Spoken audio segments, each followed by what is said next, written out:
This is chapter 57 of Pride and Prejudice, or chapter 15 of volume 3. In the previous chapter, Lady Catherine de Bourgh shows up at Longbourn out of nowhere and tells Elizabeth that she cannot marry Mr. Darcy, demands to know if she's already engaged to him, and that she break off the engagement and promise never to marry him. And Elizabeth does not admit that she's not engaged to Mr. Darcy, but she does not promise to never marry him, and she holds her ground. The discomposure of spirits which this extraordinary visit threw Elizabeth into could not be easily overcome, nor could she for many hours learn to think of it less than incessantly. Lady Catherine, it appeared, had actually taken the trouble of this journey from Rosings for the sole purpose of breaking off her supposed engagement with Mr. Darcy. It was a rational scheme, to be sure, but from what the report of their engagement could originate, Elizabeth was at a loss to imagine, till she recollected that his being the intimate friend of Bingley, and her being the sister of Jane, was enough, at a time when the expectation of one wedding made everybody eager for another, to supply the idea. She had not herself forgotten to feel that the marriage of her sister must bring them more frequently together, and her neighbours at Lucas Lodge, therefore, for through their communication with the Collinses, the report, she concluded, had reached Lady Catherine, had only set that down as almost certain and immediate, which she had looked forward to as possible at some future time. So Elizabeth wonders where this rumor started, but then she remembers that people are just kind of avid for weddings, so if Jane and Bingley are engaged, and Darcy is a friend of Bingley and she is a sister of Jane, that may be where the rumor originated from. And also the Lucases are writing to Charlotte, formerly Lucas, now Charlotte Collins, and that's probably where Lady Catherine de Bourgh heard about everything from.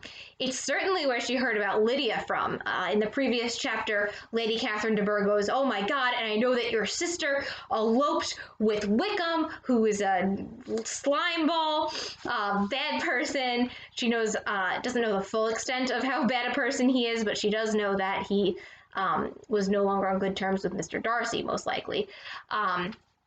So she knows that and thinks that Elizabeth and Mr. Darcy can never be connected because of that, as well as because of the difference in social classes, and also because Lady Catherine de Bourgh had already planned for Mr. Darcy to marry her daughter. So this is now giving at least some source to the rumor. And maybe Mr. Collins or Charlotte thought of Elizabeth and Darcy getting married as more definite and immediate than Elizabeth did. She looked forward to it maybe at some future time, but Lady Catherine de Bourgh comes as if they are already engaged and are definitely going to be married. In revolving Lady Catherine's expressions, however, she could not help feeling some uneasiness as to the possible consequence of her persisting in this interference. From what she had said of her resolution to prevent their marriage, it occurred to Elizabeth that she must meditate an application to her nephew, and how he might take a similar representation of the evils attached to a connection with her she dared not pronounce. She knew not the exact degree of his affection for his aunt, or his dependence on her judgment, but it was natural to suppose that he thought much higher of her ladyship than she could do, and it was certain that in enumerating the miseries of a marriage with one whose immediate connections were so unequal to his own, his aunt would address him on his weakest side. With his notions of dignity, he would probably feel that the arguments, which to Elizabeth had appeared weak and ridiculous, contained much good sense and solid reasoning. So Elizabeth is a little bit worried that Lady Catherine de Bourgh is going to go to Mr. Darcy and dissuade him from liking Elizabeth and asking Elizabeth to marry him. Elizabeth also thinks that although to her, she doesn't know Lady Catherine that well, Mr. Darcy may be really close to her. Elizabeth doesn't know how close they are, and that arguments that to Elizabeth seem ridiculous and totally off the table, to Mr. Darcy they may make a lot of good sense. So what Lady Catherine de Bourgh has said to Elizabeth may persuade Mr. Darcy. And in his original proposal, some of the things that Lady Catherine de Bourgh mentioned in the previous chapter, in that proposal, some of those things were things that Mr. Darcy himself mentioned. So, who knows? If he had been wavering before as to what he should do, which had often seemed likely, the advice and entreaty of so near a relation might settle every doubt, and determine him at once to be as happy as dignity unblemished could make him. In that case he would return no more. Lady Catherine might see him in her way through town, and his engagement to Bingley of coming again to Netherfield must give way. If, therefore, an excuse for not keeping his promise should come to his friend within a few days, she added, I shall know how to understand it. I shall then give over every expectation, every wish of his constancy. If he is satisfied with only regretting me, when he might have obtained my affections in hand, I shall soon cease to regret him at all. And then Elizabeth thinks, well, if he is persuaded by Lady Catherine, I will give up hope of ever marrying him, and then she won't even regret that he never asked her to marry him again, because he would have been unworthy if he could be that easily persuaded by someone else. The surprise of the rest of the family on hearing who their visitor had been was very great, but they obligingly satisfied it with the same kind of supposition which had appeased Mrs. Bennet's curiosity, and Elizabeth was spared from much teasing on the subject. So no one knows really why Lady Catherine de Bourgh came. They just assume something like Mrs. Bennet did, that she was just sending good wishes and a report of Mr. and Mrs. Collins doing well when she happened to be in the neighborhood. The next morning, as she was going downstairs, she was met by her father, who came out of his library with a letter in his hand. Lizzie, said he, I was going to look for you. Come into my room. She followed him thither, and her curiosity to know what he had to tell her was heightened by the supposition of its being in some manner connected with the letter he held. It suddenly struck her that it might be from Lady Catherine, and she anticipated with dismay all the consequent explanations. She followed her father to the fireplace, and they both sat down. He then said, I have received a letter this morning that has astonished me exceedingly. As it principally concerns yourself, you ought to know its contents. I did not know before that I had 2 daughters on the brink of matrimony. Let me congratulate you on a very important conquest. The color now rushed into Elizabeth's cheeks in the instantaneous conviction of its being a letter from the nephew instead of the aunt, and she was undetermined whether most to be pleased that he explained himself at all, or offended that his letter was not rather addressed to herself, when her father continued, You look conscious. Young ladies have great penetration in such matters as these, but I think I may defy even your sagacity to discover the name of your admirer. This letter is from Mr. Collins. From Mr. Collins? And what can he have to say? So, Mr. Bennet has this letter. It's from Mr. Collins. He says, oh, I can't believe that I have 2 daughters who are almost about to get married.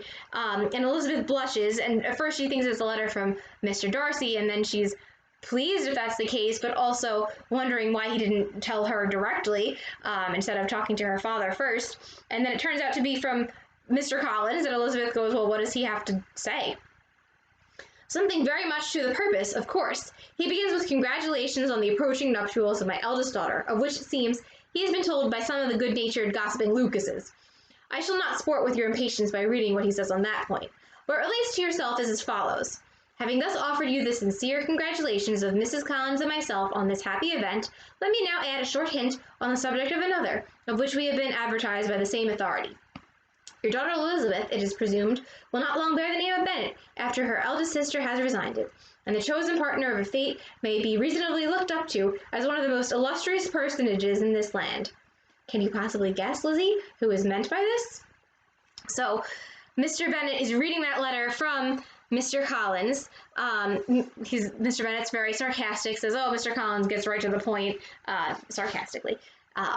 He goes on and on about Jane and congratulating him for Jane marrying Bingley. And then he says that from the same authority, so they heard from the Lucases that Jane was engaged, so they've also heard this piece of information from the Lucases, and that Elizabeth is going to marry one of the most illustrious personages in the land. And then Mr. Bennet goes, can you possibly guess, Lizzie, who is meant by this? This young gentleman is blessed in a peculiar way with everything the heart of mortal can most desire, splendid property, noble kindred, and extensive patronage. Yet, in spite of all these temptations, let me warn my cousin Elizabeth and yourself of what evils you may incur by a precipitate closure with this gentleman's proposals, which of course you will be inclined to take immediate advantage of. So Mr. Collins says, oh, let me warn you that a quick acceptance to this guy's proposals may have some consequences. And then Mr. Bennet goes, have you an idea, Lizzie, who this gentleman is? But now it comes out. My motive for cautioning you is as follows. We have reason to imagine that his aunt, Lady Catherine de Bourgh, does not look on the match with a friendly eye. Mr. Darcy, you see, is the man. Now, Lizzie, I think I have surprised you. Could he or the Lucases have pitched on any man within the circle of our acquaintance whose name would have given the lie more effectually to what they related? Mr. Darcy, who never looks at any woman but to see a blemish, and who probably never looked at you in his life. It is admirable. So Mr. Bennet thinks that this is hilarious that Mr. Collins is saying, oh, watch out, Lady Catherine does not approve of Mr. Darcy and Elizabeth marrying, and Mr. Bennet just thinks that's so funny because Elizabeth hates Mr. Darcy, and Mr. Darcy hates Elizabeth, and he only looks at women to point out what's wrong with them. Mr. Bennet has no idea what's going on. Elizabeth tried to join in her father's pleasantry, but could only force one most reluctant smile. Never had his wit been directed in a manner so little agreeable to her. So Elizabeth usually does get Mr. Bennet's sense of humor and sarcasm and does think that what he says is funny, but not in this case. Are you not diverted? Oh yes, pray read on. After mentioning the likelihood of this marriage to her ladyship last night, so she wasn't Lady Catherine de Bourgh, now we know it was informed by Mr. Collins, who heard it as like a weird sort of warped rumor from the Lucases. After mentioning the likelihood of this marriage to her ladyship last night, she immediately, with her usual condescension, expressed what she felt on the occasion, when it became apparent that on the score of some family objections on the part of my cousin, she would never give her consent to what she termed so disgraceful a match. I thought it my duty to give the speediest intelligence of this to my cousin, that she and her noble admirer may be aware of what they are about, and not run hastily into a marriage which has not been properly sanctioned. Mr. Collins moreover adds, I am truly rejoiced that my cousin Lydia's sad business had been so well hushed up, and am only concerned that their living together before the marriage took place should be so generally known. I must not, however, neglect the duties of my station, or refrain from declaring my amazement at hearing that you received the young couple into your house as soon as they were married. It was an encouragement of vice, and had I been the rector of Longbourn, I should very strenuously have opposed it. You ought certainly to forgive them as a Christian, but never to admit them in your sight, or allow their names to be mentioned in your hearing. That is his notion of Christian forgiveness. The rest of his letter is only about his dear Charlotte's situation, and his expectation of a young olive branch. But Lizzie, you look as if you did not enjoy it. You are not going to be a Miss-ish, I hope, and pretend to be affronted at an idle report, for what do we live but to make sport for our neighbors, and laugh at them in our turn? Oh, cried Elizabeth, I am excessively diverted, but it is so strange. So we get some other information in this letter. Mr. Collins has to weigh in on the morality of Lydia and Wickham. So he's shocked by it. He's glad that it's not more widely known, although Lady Catherine de Bourgh, finding out that they lived together before they were married and then trying to stop Elizabeth from marrying Darcy, in part because of that, is really not hushing up the rumor very well, or hushing up the truth, rather.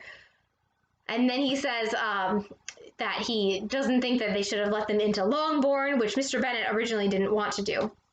And then has very strange notions, as Mr. Bennet points out, of what Christian forgiveness are. If you're looking at this, you'll notice that Mr. Collins' letter is in single quotation marks, and Mr. Bennet's speech is set apart by not being in quotation marks in that section. So Mr. Collins writes, you ought certainly to forgive them as a Christian, but never to admit them in your sight or allow their names to be mentioned in your hearing, which is really not a very forgiving thing to do. And then Mr. Bennet mockingly says that is his notion of Christian forgiveness. So if Mr. Bennet does not approve of the Mr. Collins' lack of forgiveness. It was kind of like taboo to mention that women were pregnant in Regency England. You don't often see characters who are pregnant like featuring in novels. So when Mr. Bennet says the rest of his letter is only about his dear Charlotte's situation, we're meant to understand by situation that Charlotte is pregnant, and his expectation of a young olive branch is like a little like peace offering, like new baby, fresh branch. So Charlotte's pregnant, and Mr. Collins and Charlotte are going to have a baby. Then Mr. Bennet turns to Elizabeth and says, oh, don't you think this is funny? You don't look entertained. And then Elizabeth insincerely says, I am excessively diverted, but it is so strange. Yes, that is what makes it amusing. Had they fixed on any other man, it would have been nothing, but his perfect indifference and your pointed dislike make it so delightfully absurd. Much as I abominate writing, I could not give up Mr. Collins' correspondence for any consideration. Nay, when I read a letter of his, I cannot help giving him the preference, even over Wickham, much as I value the value of impudence and hypocrisy of my son-in-law. And pray, Lizzie, what said Lady Catherine about this report? Did she call to refuse her consent? So we know that Lady Catherine did come to say that she can't marry Mr. Darcy, but Mr. Bennet can't possibly think how this could be true. So he's still joking and has no idea that he's talking about something that's really happened. To this question, his daughter replied only with a laugh, and as it had been asked without the least suspicion, she was not distressed by his repeating it. Elizabeth had never been more at a loss to make her feelings appear what they were not. It was necessary to laugh when she would rather have cried. Her father had most cruelly mortified her by what he said of Mr. Darcy's indifference, and she could do nothing but wonder at such a want of penetration, or fear that, perhaps, instead of his seeing too little, she might have fancied too much. So Elizabeth feels so uncomfortable by this conversation, is very upset. She's mortified, so she's like horrified that her father thinks Mr. Darcy's indifferent, and then she says, "Oh my gosh, she's not realizing anything." But then she's kind of second guesses herself and says, "Well, maybe Mr. Bennet doesn't see too little. Maybe she, Elizabeth, imagined too much." And that's how chapter 57 ends.